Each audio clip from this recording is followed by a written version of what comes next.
हाय दोस्तों, आज की वीडियो में हम लोग डिस्कस करने वाले हैं कुछ क्वेश्चंस और उनकी कैलकुलेशंस।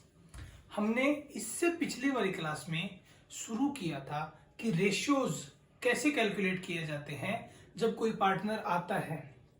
हम ये भी कैलकुलेट करेंगे कि जब कोई पार्टनर जाता है तो उस केस में हम कैसे कैलकुलेशन करते हैं पार्टनर्स के प्रॉफिट शेयरिंग रेशियोज की। चलिए एग्जाम्पल से शुरू करते हैं। सबसे पहले एक सिंपल सा एग्जाम्पल लेते हैं। ए और बी दोनों पार्टनर्स हैं।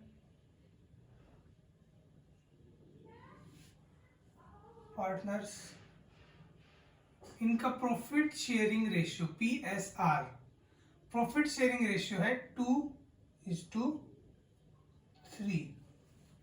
यानी कि जब भी कोई प्रॉफिट या लॉस होगा तो उस अमाउंट के 5 हिस्से होंगे। दिस प्लस दिस 5 हिस्से होंगे। फॉर एग्जाम्पल 1 लाख रुपए का प्रॉफिट। अब इसके 5 हिस्सों में अगर हम डिवाइड कर दें तो एक हिस्सा आ जाता है 20,000 का। तो ए को मिलेगा 20,000 के 1 लाख के 2 हिस्से, यानी कि 20 दूनी 40,000।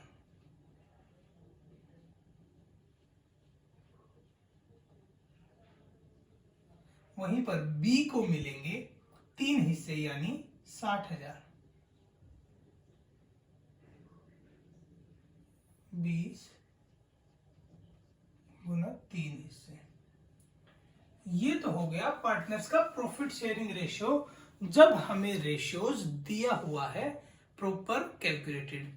अब इसी रेशियो को मैं आगे बढ़ाता हूं। लास्ट क्लास में मैंने लिया था कि Z एक पार्टनर एडमिट होता है।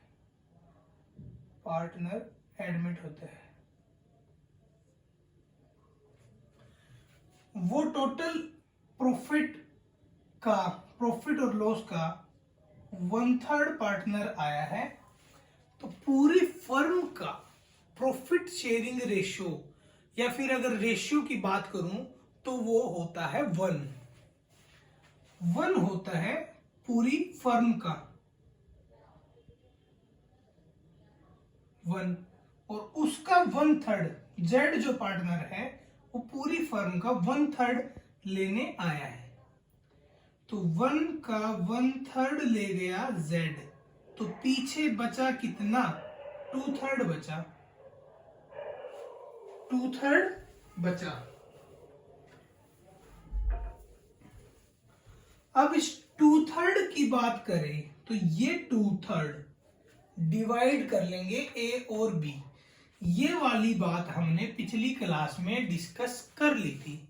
अगर आपको ये कैलकुलेशन देखनी है कि ए और बी कैसे इस 2/3 को अपने उसमें डिस्ट्रीब्यूट करते हैं, तो आप इससे पहले वाली वीडियो देख सकते हैं। अभी मैं इसकी कैलकुलेशन जल्दी कर लेता हूं। अब जो 2/3 है इसका मैं ए को दे देता हूं,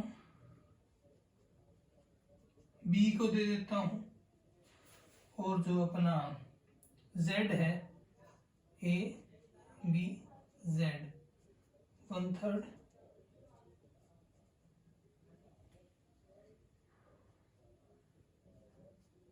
ये आ गया हमारे पास न्यू प्रॉफिट शेयरिंग रेशियो। तो न्यू PSR इज 4:6:5। 6 5 4 6 5 11 4 15। नया प्रॉफिट शेयरिंग रेशियो आ गया है 4:6:5। अब इसमें 3 पार्टनर्स आ गए हैं, A, B और Z। ठीक है, यहां तक की तो बात हमने पिछली क्लास में कर ली थी कि नया पार्टनर आने पर प्रॉफिट कैसे डिस्ट्रीब्यूट होता है, शेयरिंग रेशियो कैसे चेंज हो जाता है। तो ये जो रेशियो है ये है हमारे पास चेंज्ड प्रॉफिट शेयरिंग रेशियो, यानी न्यू प्रॉफिट शेयरिंग रेशियो। अब अगर आगे थोड़ा सा आगे मैं बढ़ाऊं इसी कहानी को, तो अब हमारा बी जो पार्टनर है, बी जो पार्टनर है उसकी तबीयत थोड़ी खराब रहने लग गई। अब वो पार्टनर के तौर पर फर्म में काम नहीं करना चाहता।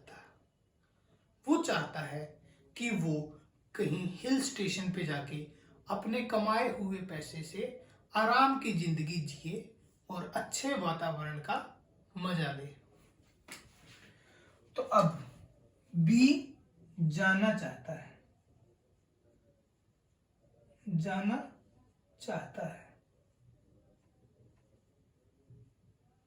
ठीक है। तो बी अगर जाना चाहता है तो उसको जाने से कोई रोक सकता है? नहीं। तो ठीक है, बी को कर देते हैं टाटा, बाय बाय। बी का पूरी फर्म में बी का नया प्रॉफिट शेयरिंग रेशियो है 6/15।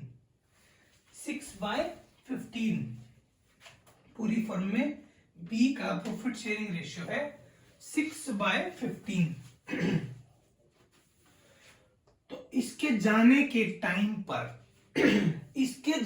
टाइम पर दो लोग हैं जो कि इस बात से काफी चिंतन में हो सकते हैं या बहुत ही खुश हो सकते हैं। लेकिन दोनों के बीच में, ए और जेड के बीच में डिस्कशन का मुद्दा शुरू हो गया कि कैसे जो बी जा रहा है उसका जो हिस्सा है प्रॉफिट में वो हम किस तरह से आने वाले समय में बी के जाने के बाद कैसे हम अपने आप में डिस्ट्रीब्यूट करने वाले हैं। तो उन्होंने अलग कोई कंडीशन ना बनाकर, अलग कोई मुद्दा ना खड़ा करके सीधा सीधा डिसाइड कर लिया कि अभी जो हम जिस रेशियो में, जिस प्रोपोर्शन में प्रॉफिट को शेयर कर रहे थे उसी प्रोपोर्शन में बी के जाने के बाद भी बी का जो हिस्सा है वो हम अपने हिस्से में मिला लेंगे उसी रेशियो में जिस रेशियो में अभी हम प्रॉफिट और लॉस को शेयर करते हैं।